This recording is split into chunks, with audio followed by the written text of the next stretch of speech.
মসজিদ নতুন বারাদার মসজিদ কর্তৃক আয়োজিত মরহুম মুনতাজারী সাহেবের স্মরণে আমাদের পাশে গ্রামের যুব সমাজের যুব নেতা জনাব মোহাম্মদ আবু মিয়া সাহেব ওনার আব্বার রুহের মাগফিরাতে আজকের এলাকার পক্ষ থেকে আজকে আয়োজন আল্লাহ রাব্বুল আলামিন ওনার আব্বার কবরকে জান্নাতের বাগান বানান দিয়ে সবাই আমিন।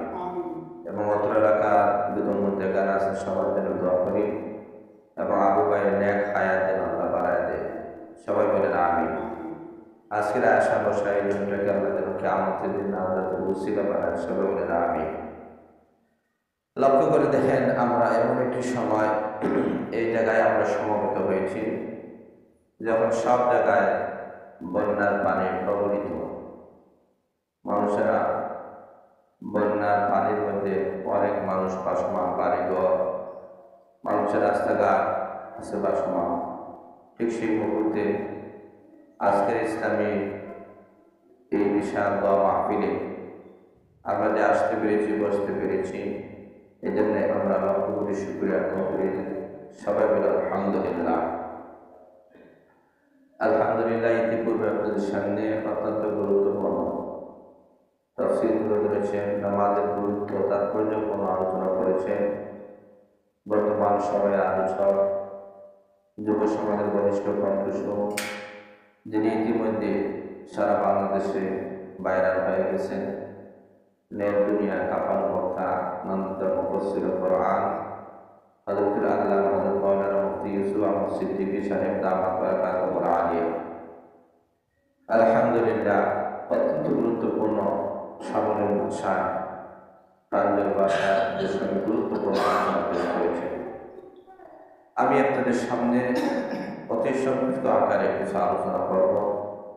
আল্লাহ রাব্বুল আলামিন যেন আমার এই আশা বসা আলোচনাকে কিয়ামতের দিন নাজাতের উসিলা বানায় দেয়, সবাই বলেন আমিন। এই মসজিদটা হচ্ছে আল্লাহর ঘর। যারা আল্লাহ প্রেমিক, আল্লাহ রাব্বুল আলামিন তাদের ইতিহাস যুগে যুগে আলোচনা করেছেন। একজন গ্রাম্য মানুষ তৎকালীন যুগে বাদশাহ হারুন রশিদ রহমাতুল্লাহ আলাইহির কাছে উনি গিয়েছেন, উদ্দেশ্য হলো ওনার সমস্যাগুলো সমাধান করবেন।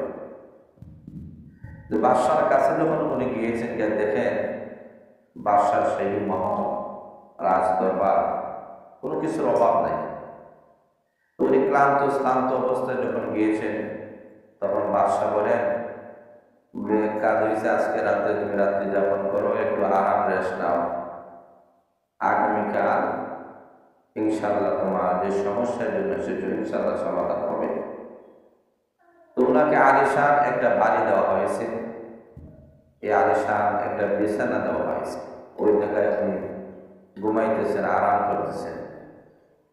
এমত অবস্থায় লক্ষ্য করে দেখেন বাদশাহ তো বাদশাহী, আল্লাহ রাব্বুল আলামিন ওনার শান আলাদাই দিয়েছে।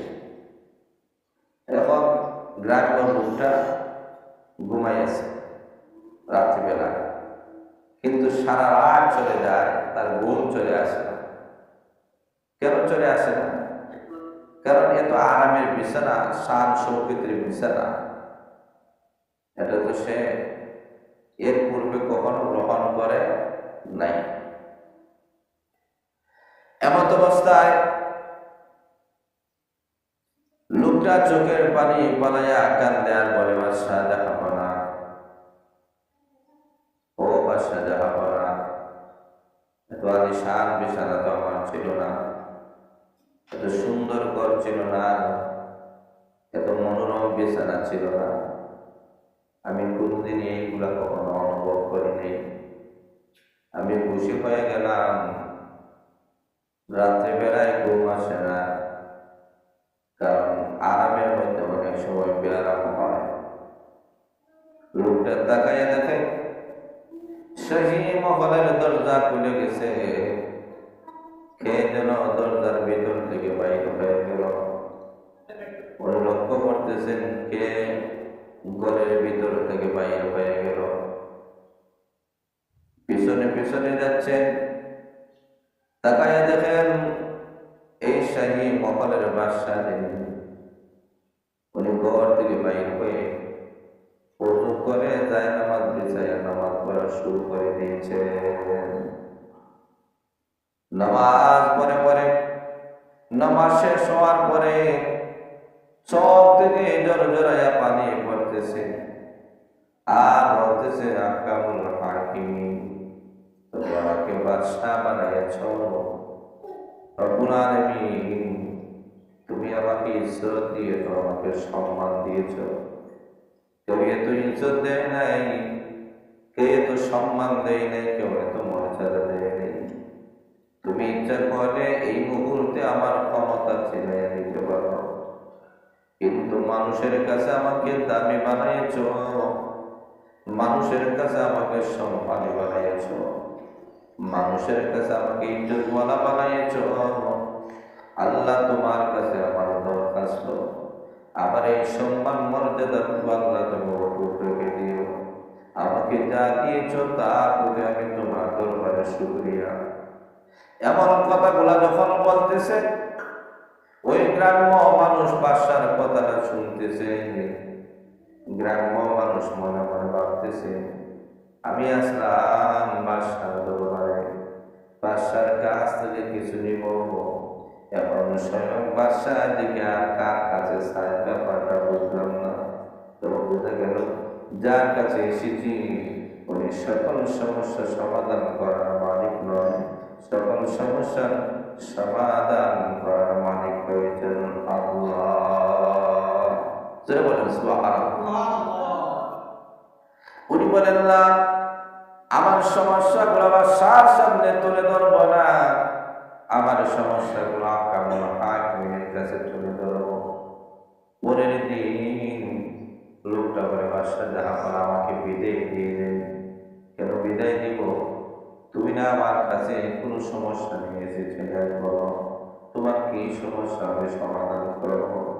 লোকটা বলে আমি গ্রাম্য মানুষ হতে পারি, সাধারণ মূর্খ মানুষ হতে পারি, কিন্তু তোমার মাধ্যমে আমি বুঝতে পেরেছি আহকামুল হাকিমিনের কাছে চাইলে আল্লাহ কাউকে ফেরত দেয় না, খালি হাতে ফেরত দেয় না। যে আল্লাহ তোমাকে বাদশা বানিয়েছেন সেই আল্লাহর কাছে চাইলে আল্লাহ আমাকে এমন ক্ষমতার মালিক বানাবে না। তোমার কাছে যাব না। লোকটা চলে গেল।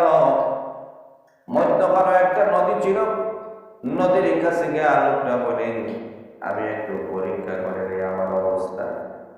নদীর কিনারায় ওযু করে নামাজ পড়া শুরু করে দিয়েছে।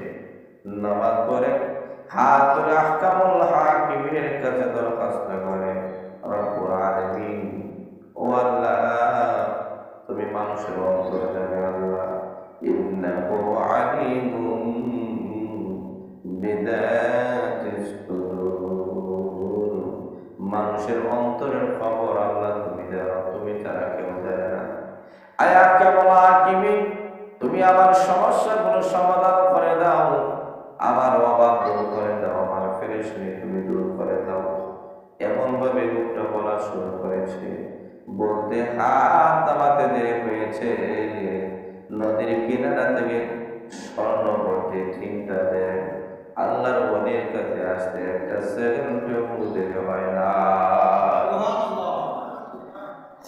দেখ ভর্তি স্বর্ণ যখন চলে আসলো, লোকটা বুঝতে পেরেছে আমার আল্লাহ আমার দোয়া কবুল করেছেন, মঞ্জুর করেছেন।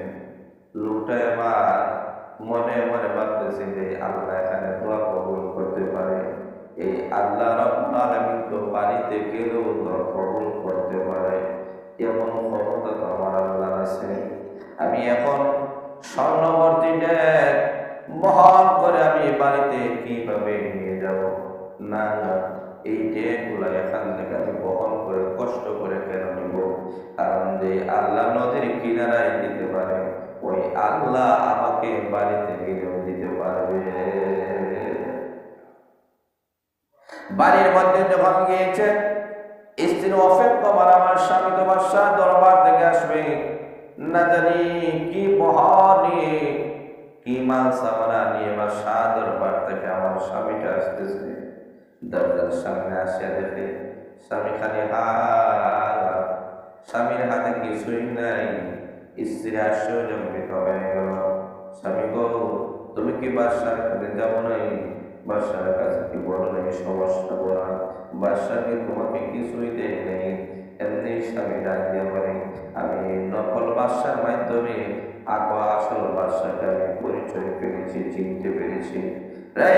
শুনে নাও, ওই বাদশারাও আমাকে ড্যাগ ভর্তি 3টা স্বর্ণ ড্যাগ ভর্তি আমাকে দিয়েছিল।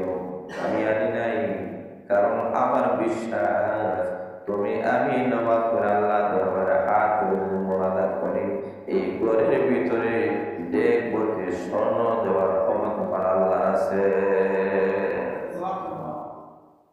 এখন লক্ষ্য করে দেখেন, স্বামী স্ত্রী বলতেছে কথা, মধ্যে দিয়েও স্বামী বলে নদীর কিনারার মধ্যে স্বর্ণ ভর্তি ড্যাগ আমি রেখে এসেছি। ওই দিক দিয়ে লক্ষ্য করে দেখেন, তাদের ঘরে 3টা সুর গিয়েছে চুরি করার জন্য। 3টা সুর যখন তাদের বাড়িতে গিয়েছে চুরি করবে, স্বামী স্ত্রীর কথাটা কিন্তু শুনতেছে। স্বামী বলতেছে স্বর্ণবর্তী 3টা ড্যাগ নদীর কিনারায় আছে, অমুক নদী। সুরেরা কয় আমরা আসলাম চুরি করার জন্য। লোকটা যেহেতু বলতেছে স্বর্ণের ড্যাগ ভর্তি, স্বর্ণবর্তী ড্যাগ, আমি ওই জায়গায় যাবো, আমরা 3 জনে মিলে 3টা ড্যাগ চুরি করে নিয়ে যাইব। তারা নদীর কিনারা মধ্যে গিয়েছে, ঠিকই তারা পেয়েছে ড্যাগ, কিন্তু ড্যাগের ভিতরে তাকায় দেখে একটা স্বর্ণ নয়। ড্যাগের ভিতরে তাকায় দেখে শুধুমাত্র সাপ আর সাপ, বিষাক্ত সাপ। 3টা সুর বলে কত বড় খারাপ হতে পারে বুঝতে পেরেছে। তাদের হয়তো আমরা চুরি করবো টের পেয়েছে, এই কারণে আমাদেরকে বিচ্ছু এবং সাপের সুবলে মারতে চাই, এই কারণে ভুল তথ্য দিয়েছে। তো এক কাজ করা দরকার, 3টি ড্যাগ দেখে আমরা বহন করে তার ঘরের মধ্যে নিয়ে যাবো, সাপ বিচ্ছু স্বামী স্ত্রী খায় শেষ করে ফেলে। এমন একটা উদ্দেশ্য নিয়ে 3টা সুর ড্যাগটা ভর্তি করা সাপ আর বিচ্ছু মুখটা ডেকে কষ্ট করে লোকটার বাড়ির মধ্যে ঘরের মধ্যে নিচ্ছে। উদ্দেশ্য হলো আমরা মুখ করে দেওয়া সাপ বিচ্ছু বাইর হয়ে স্বামী স্ত্রীদেরকে খাওয়াবে, জনমের মতো দুনিয়া থেকে চলে যাইবে। কিন্তু তারা জানে না আল্লাহ ওয়ালাদের কতই পাওয়ার, কতই ক্ষমতা। লক্ষ্য করে দেখেন, এমন একটা পাওয়ার, এমন একটা ক্ষমতা আল্লাহ ওয়ালাদের, এমন একটা ক্ষমতা মহান আল্লাহ তাদেরকে দিয়েছেন। এখন স্বামী স্ত্রী নামাজ পড়ে আল্লাহর কাছে হাত ধরে মোনাজাত করা শুরু করেছেন। মোনাজাত করে দোয়া শেষ করতে দেরি হয়েছে। পিছনে স্ত্রী তাকায় গেছে যে 3টা ড্যাগ দেখা যায়। 3টি ড্যাগের মুখ যখন করেছে, এখন দেখা যায় সাপ বিচ্ছু নয়, 3টি ড্যাগ ভর্তি স্বর্ণ রয়েছে। সুবহানাল্লাহ। আল্লাহ রাব্বুল আলামিন জানায় দিয়েছেন, বোঝায় দিয়েছেন, আল্লাহ প্রমাণ করে দিয়েছেন এই কথাটা যে সুদ বদমাশ খারাপ মানুষের জন্য সাপ আর বিচ্ছু, আর আল্লাহ ওয়ালাদের জন্য স্বর্ণ। জোরে বলেন সুবহানাল্লাহ। আল্লাহ রাব্বুল আলামিন এই জিনিসের মাধ্যমে আল্লাহ প্রমাণ করে দিয়েছেন যে আল্লাহ ওয়ালাদের কারণে আল্লাহ রাব্বুল আলামিন আসমান আর জমিন দুনিয়া সবগুলো টিকায় রেখেছেন। আল্লাহ রাব্বুল আলামিন আপনাদেরকে আমাদেরকে সবাইকে যেন এইরকম সঠিক করতে, খাঁটি করতে, আল্লাহ ওয়ালা হওয়া আল্লাহ রাব্বুল আলামিন যেন তৌফিক দান করেন। সবাই বলেন আমিন। সবাই দুরূদ শরীফ পড়েন সাল্লাল্লাহু আলাইহি ওয়া সাল্লাম।